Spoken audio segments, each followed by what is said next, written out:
नमस्कार, मैं रविश कुमार। साथियों, यह मेरा ऑफिशियल चैनल है जनपथ वॉइस, जिस पर मैं आप लोगों को पेंशन से जुड़ी हर वह खबर देता हूं जो आप लोगों के लिए बहुत महत्वपूर्ण है। और अगर अभी तक आपने इस चैनल को सब्सक्राइब नहीं किया है तो इस चैनल को जल्दी सब्सक्राइब कर लें, बेल आइकन दबाएं ताकि हर नई खबर सबसे पहले आपको मिले। तो चलिए वीडियो शुरू करते हैं। दोस्तों, जरा सोचिए, एक वो इंसान जिसने अपनी जिंदगी के 30 या 35 साल तक देश की सेवा की, जिसने सुबह से शाम तक ईमानदारी से काम किया, टैक्स भरा, सिस्टम पर भरोसा किया, और फिर जब बुढ़ापे में उसे सहारे की जरूरत पड़ी तो उसे महीने में मुश्किल से 1 या 2 हजार की पेंशन मिलती है। क्या यह न्याय है? क्या यह वही भारत है जो अपने बुजुर्गों का आदर करता है? आज हम बात कर रहे हैं उस खबर की जो अगर हकीकत में बदल गई तो देश के लाखों पेंशनरों की जिंदगी में एक नई रोशनी, एक नया सवेरा ला सकती है। यह कोई साधारण अपडेट नहीं है, यह एक ऐसी पहल है जो आपके हर महीने की पेंशन स्लिप पर नई उम्मीद का नंबर जोड़ सकती है। जी हाँ, बात हो रही है ईपीएफओ के एक बड़े प्रस्ताव की,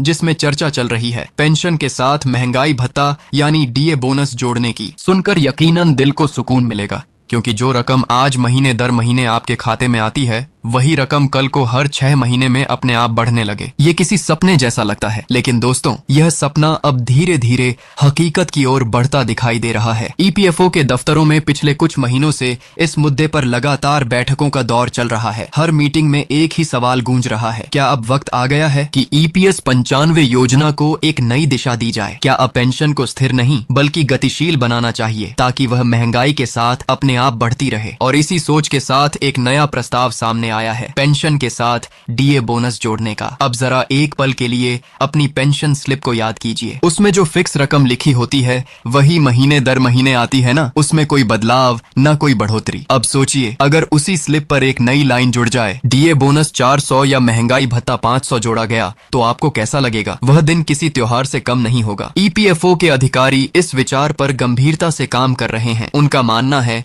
कि अगर पेंशन को महंगाई दर या महंगाई सूचकांक से जोड़ दिया जाए तो हर 6 महीने में अपने आप उसकी रकम बढ़ती रहेगी। यानी जैसे केंद्र सरकार अपने कर्मचारियों के लिए डीए हर साल 2 बार बढ़ाती है, वैसे ही पेंशनर्स को भी हर 6 महीने में एक स्वचालित राहत मिलेगी। इसका मतलब यह नहीं कि हर बार किसी घोषणा या बजट का इंतजार करना पड़ेगा। सिस्टम खुद तय करेगा कि महंगाई कितनी बढ़ी है और उसी के हिसाब से आपकी पेंशन अपडेट हो जाएगी। वित्त मंत्रालय तक यह प्रस्ताव पहुंच चुका है। सूत्रों के मुताबिक मंत्रालय ने कहा है कि संकल्पनात्मक रूप से इस विचार को देखा जा सकता है। यह वाक्य छोटा है, लेकिन इसका असर बहुत बड़ा है, क्योंकि जब कोई प्रस्ताव वित्त मंत्रालय की मेज तक पहुंचता है और वहां से एक्सप्लोर करने की बात आती है तो समझ लीजिए कि अब मामला सिर्फ कागज ही नहीं रहा, अब यह नीति के रूप में आकार लेने की दिशा में पहला कदम है। ईपीएफओ ने इस प्रस्ताव के वित्तीय और व्यावहारिक पहलुओं को परखने के लिए एक तकनीकी उप समिति भी गठित कर दी है। इस समिति का काम है यह देखना कि अगर डीए बोनस लागू किया जाता है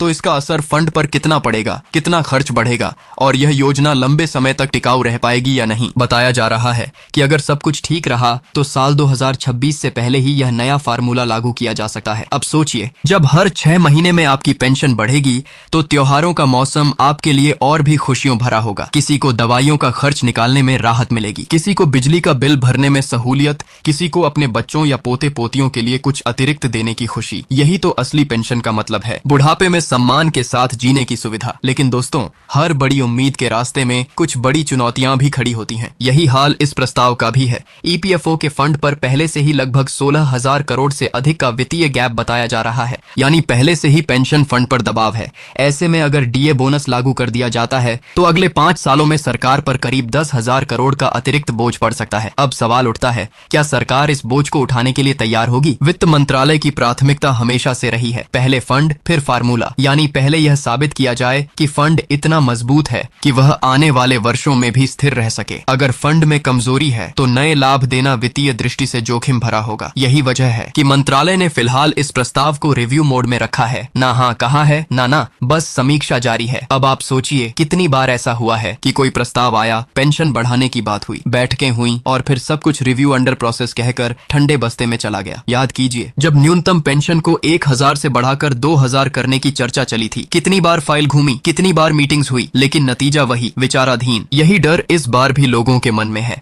कहीं यह डीए बोनस भी सिर्फ कागजों में ना रह जाए। हालांकि इस बार हालात थोड़े अलग लग रहे हैं। वह वजह है पब्लिक प्रेशर। देश के अलग अलग राज्यों में पेंशनर संघ फिर से सक्रिय हो गए हैं। जगह जगह ज्ञापन सौंपे जा रहे हैं, प्रदर्शन हो रहे हैं, अनित्याता सारी के सानिये से आए हैं और सोशल मीडिया पर अभियान चलाए जा रहे हैं कि हमारे हक की पेंशन चाहिए, वादा नहीं। उनका कहना है कि अगर सरकार डीए बोनस नहीं दे सकती तो कम से कम मौजूदा पेंशन राशि में ठोस बढ़ोतरी करें। लेकिन वित्त मंत्रालय का जवाब अब भी सख्त है। पहले यह साबित कीजिए कि फंड टिकाऊ रहेगा, यानी जब तक ईपीएफओ यह नहीं दिखा देता कि डीए बोनस देने के बाद भी फंड पर कोई खतरा नहीं होगा, तब तक नई सुविधा नहीं दी जाएगी। और यही वह दीवार है जो पेंशनरों की उम्मीदों और हक के बीच खड़ी है। अब जरा एक बुजुर्ग पेंशनर की हालत सोचिए। उम्र 67 या 68 साल, शरीर कमजोर, दवाइयों का खर्च बढ़ता जा रहा है, बिजली पानी का बिल, राशन का खर्च, सब कुछ बढ़ रहा है, लेकिन पेंशन वही पुरानी रकम। कई लोगों की पेंशन तो आज भी केवल 1000, 1200, 1500 ही है।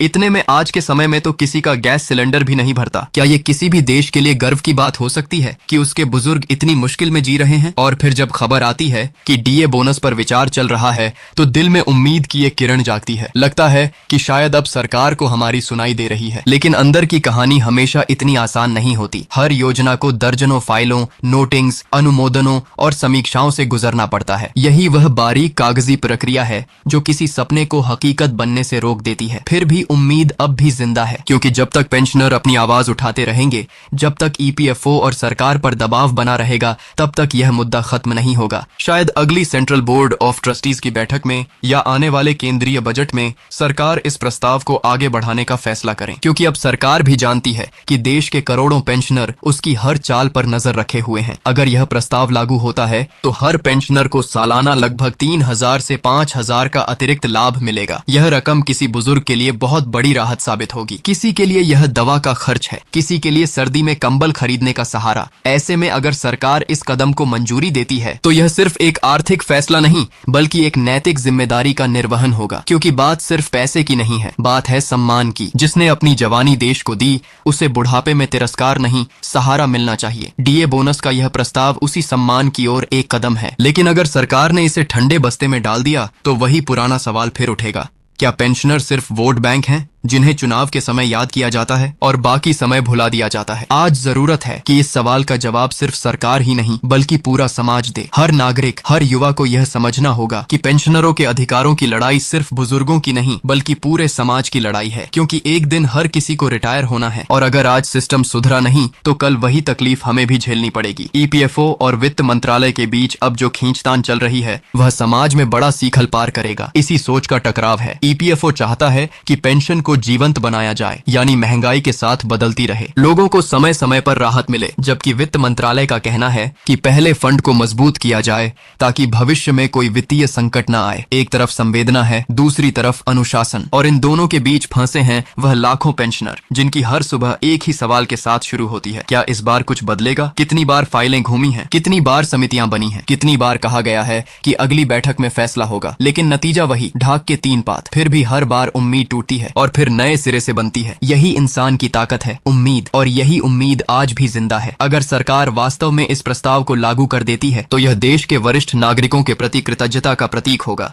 यह एक संदेश होगा कि भारत अपने बुजुर्गों को सिर्फ वोटर नहीं बल्कि अपने अनुभव और परंपरा का स्तंभ मानता है। और अगर ऐसा नहीं होता तो यह वही निराशा होगी जो हर पेंशनर के दिल में सालों से पल रही है। हमने सब कुछ दिया लेकिन हमें क्या मिला? दोस्तों, यह सिर्फ आर्थिक सुधार का मामला नहीं है, यह नैतिक सुधार का प्रश्न है। जब कोई व्यक्ति अपने जीवन के 30-40 साल सेवा में बिताता है तो वह सिर्फ एक निर्धारित रकम का हकदार नहीं होता, वह उस सम्मान का हकदार होता है जो समाज को अपने बुजुर्गों को देना चाहिए।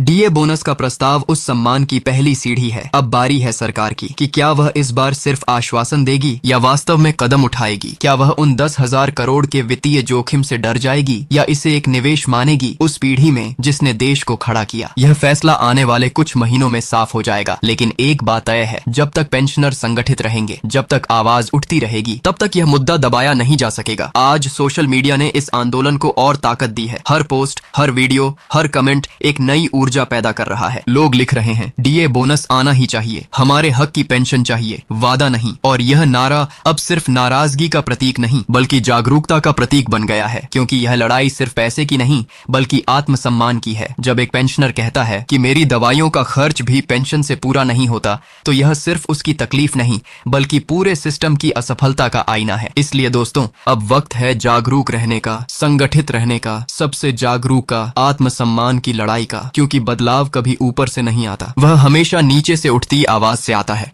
अगर जनता तैयार हो, अगर पेंशनर एकजुट हो, अगर समाज समझे कि बुजुर्गों का सम्मान ही असली प्रगति है, तो फिर कोई भी दीवार बड़ी नहीं रहती। तो अगर आप भी मानते हैं कि डीए बोनस जरूरी है, अगर आप भी चाहते हैं कि देश के बुजुर्गों को उनका हक मिले, तो इस वीडियो को शेयर कीजिए, इस आवाज को और फैलाइए, क्योंकि यह सिर्फ खबर नहीं, यह लाखों उम्मीदों की पुकार है। और अंत में एक ही बात, यह लड़ाई अब सिर्फ आर्थिक राहत की नहीं है, लड़ाई है उस सम्मान की जो हर पेंशनर का अधिकार है। जब सरकार इस प्रस्ताव पर मुहर लगाएगी, तो यह सिर्फ एक नीति नहीं होगी, यह एक वादा निभाने जैसा होगा, एक कर्ज चुकाने जैसा होगा। और अगर ऐसा नहीं होता, तो यह सवाल हमेशा रहेगा।